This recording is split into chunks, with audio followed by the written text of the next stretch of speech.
هذا الدعاء من أدق الأدعية. اللهم إني أسألك رحمة من عندك تهدي بها قلبي وتجمع بها أمري وتلم بها شعثي وترد بها غائبي وترفع بها شاهدي وتزكي بها عملي وتلهمني بها رشدي وترد بها ألفتي وتعصمني بها من كل سوء. اللهم أعطني إيمانا ويقينا ليس بعده كفر ورحمة أنال بها شرف كرامتك في الدنيا والآخرة. اللهم إني أسألك الفوز في القضاء ونزل الشهداء وعيش السعداء والنصر على الأعداء. اللهم إني أنزل بك حاجتي وإن قصر رأيي وضعف عملي وافتقرت إلى رحمتك فأسألك يا قاضي الأمور يا شافي الصدور كما تجير بين البحور أن تجيرني من عذاب السعير ومن دعوة الثبور ومن فتنة القبور.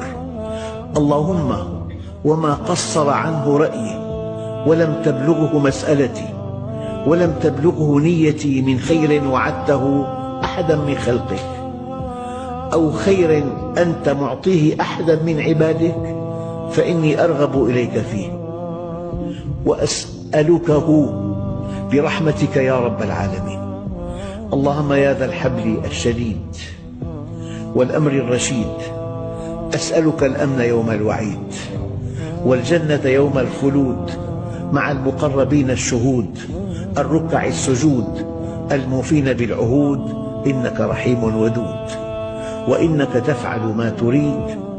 اللهم اجعلنا هادين مهديين غير ضالين ولا مضلين سلما لأوليائك وحربا لأعدائك نحب بحبك من أحبك ونعادي بعداوتك من خالفك.